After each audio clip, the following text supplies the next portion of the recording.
Because if you sit on it, you will see the moon.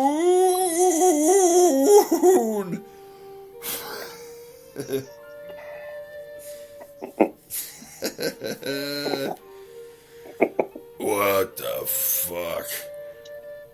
Did you find some native patois for horsecock, my friend? And if so, what the hell website are you on? What kind of dark web? Not a good one. What kind of fucking dark web shit are you on where he's talking about horsecock and Native American languages? Spanish for donkey dick. El pito grande. El pito grande? The two words don't match, really. Donkey dick. Fucking pito burrito. Ooh, sounds meaty.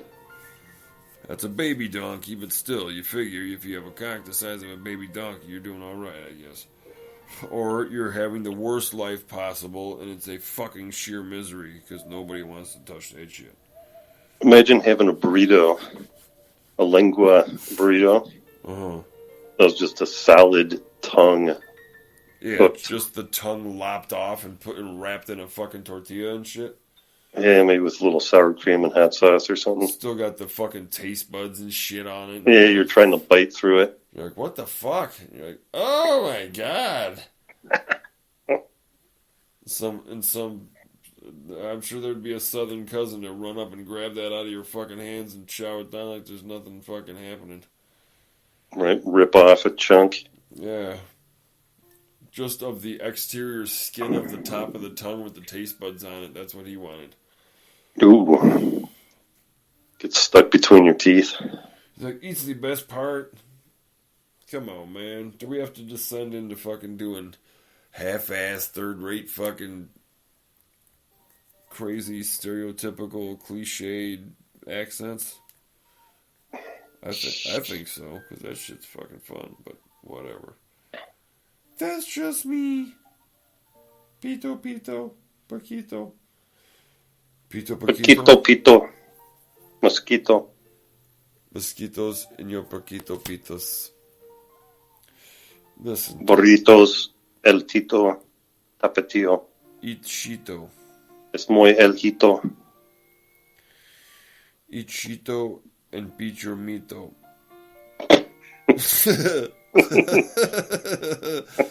That is highly dismissive and disrespectful of these fine, hardworking people. Oh, that fine language. Yeah, and these. It's a romantic language. These hardworking part-time Americans. Bito, you're el pito. Bito, you're el mito. Yep, that's the romance language. Truly. I feel highly romanced by that language. Listen, pal. I don't know why, but it seems to be the way it is. So, yo. Yodel, hee hoo. So you seen any good movies lately? Oh, any good movies? Let me see. No, not really. I mean, I've actually just been watching. I've been catching up. I like The Walking Dead, so I've just been catching up on this last season of it. Because I was telling you before, I got the AMC app for $2 a month. They had a deal on it. So American movie classics. Yeah, AMC Plus, and so I've just been watching the Walking Dead on that, and that's about it as far as like on the viewing stuff lately. Anyway, I've been tripping out on that Red Dead Redemption 2, on that cowboy video. Yeah, that's what you were saying. Yeah, I've been tripping out on that for a bit. It's pretty straight. It's actually a mind-blowing thing. You know, there's amazing levels of detail to that shit. Like, to the point where, like, if you're out, say you're out hunting and you shoot an animal and you don't take it with you, you know, and you come back, you know, let time in the game timeline, you let that timeline elapse a bit. You come back, that animal is decomposing. You let more time elapse, you come back to that same spot later on, after traveling around doing all kinds of different shit. You come back, and there will be a pile of bones there from that same animal that you shot that you didn't know. That's pretty crazy. Yeah, like the AI of it, and they brought in 1,200 voice actors to do all just the non-player characters that you deal with or might hear or overhear in the distance or whatever. There were over 1,200 of them, and they all had scripts of 80 pages average. Even the smallest parts had 80 pages of fucking dialogue for those fucking actors to record.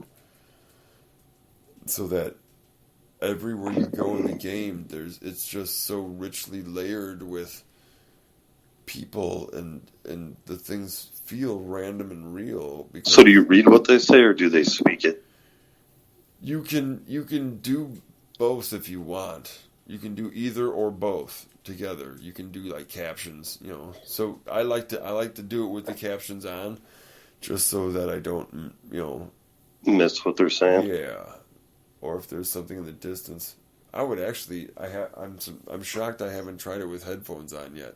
I'm sure that would be more of a mind blower. Just like Grand Theft Auto.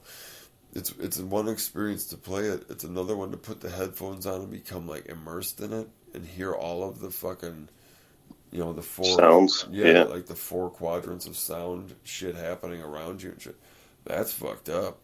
You hear some crazy shit, dude. That's buried in there. Fucking A. But anyway, yeah, it's just stuff like that. And the AI in the game, and I like how it's like a very it's the same company that made Grand Theft Auto made Red Dead Redemption. Oh, so it's the same cool. same kind of game engine, the same like kind of open-ended gameplay, a huge world, dude, huge world.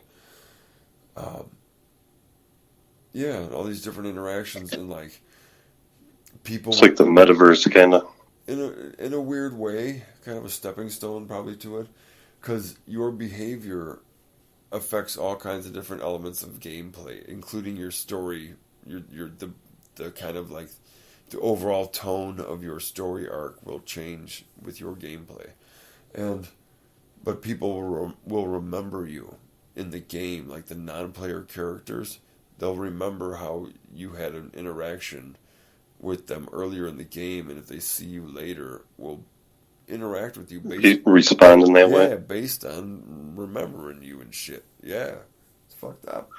Yeah, like the older games, they'd forget what you did like after about 10 seconds. Yeah, if you ran, you like walk away and you come back, and they're like, "Hey, what you doing?" You kind of run down the block and shit, and they're like, "Hey, what's going on, dude?" Yeah, no, you can't get away with fucking fuck all on that kind of shit, because everywhere you go, if you've been there before, they're remembering you.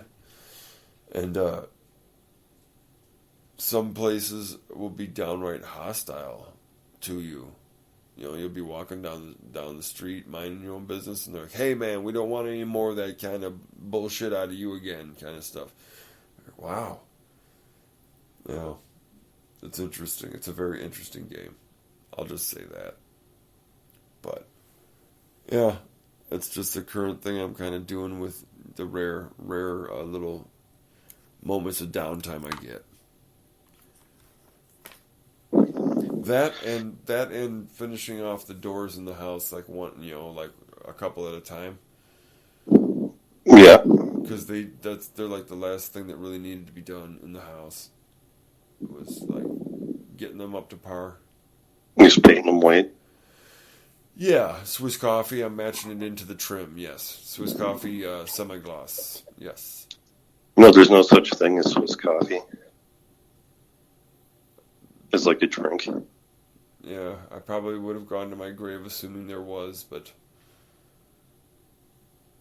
Because I looked it up. I was like, what is Swiss coffee? And then, at least on the internet, what I came across, there's no such thing as Swiss coffee. But you'd imagine it's like a creamy, like coffee color. sure. Or like mostly milk or cream and then a dash of coffee or something. Oh yeah. You know, an off-white. Swiss coffee. Well, yeah, because Swiss Miss. exactly, Nescafe. Swiss Miss makes you think of hot chocolate creaminess, yada yada yada. It's an easy little land bridge to create between those things for sure. It's probably one of the most used colors ever. Swiss coffee, Yeah. you think? Yeah. Have you painted a lot of shit with Swiss coffee? Or French vanilla. French Fuck is French vanilla? Or am I thinking Swiss coffee? Yeah, it's just like I painted an entire interior Swiss coffee. Really? Yeah. Like Swiss coffee walls and trim and ceilings? Well, the walls, yeah. The trim was like, a little bit whiter, but I just did that little house in Santa Carlos, man. Fucking Swiss coffee walls and ceilings flat, and Swiss coffee semi-gloss on the trim and doors and windows and shit. So it was like a obviously white on white Swiss coffee, but just the different finishes. Boom, look pretty cool. Look cool. It adds depth to it. An elegant sense of depth is achieved. yeah, it's like just enough of a color to kind of picks up the light. Give it something. The sheeny shiny of it. It's not so glaring. Yeah, and it defines. It gives a linear definition of the room actually. But yeah, I've heard a couple people mention it too. Swiss coffee. Past year. Yeah. That's probably one of the first colors I can remember, honestly, as far as like a designer color, Swiss coffee. Oh, yeah. Or it's not really even a color, it's just a off-white, Yeah, it's just a tone. Yeah. Yeah. I like it, though. Yeah, you can't really disagree with it. Yeah, because to me, sometimes, like, the stock bright white or brilliant white or whatever, like just the straight white. To me, a lot of times it's just it looks artificial, maybe something. Well, it's like I think you could use Swiss coffee during any era, in any place. Yes, it'd be an acceptable color. Yes, it's a timeless color. Yes, it's timeless and ageless. People wouldn't really think one way or the other about it. Yeah, they'd just be like, well, it's a white. Yeah, the walls are whatever. Oh. Creamy white. Yeah. Good for hanging art. Yeah, for sure. Offsetting furniture and black and such. Yeah. Black picture frames with Nagel prints. Nagels? Haha, 80s. Yeah, 80s shit. The 80s are here again. I came across this guy who does all this Nagel style art.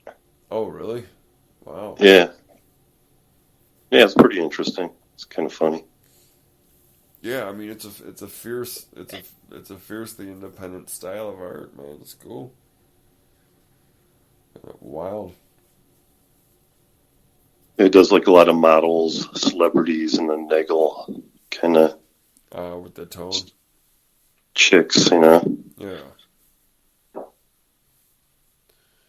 Blondes, blue eyes, sunglasses, red lipstick.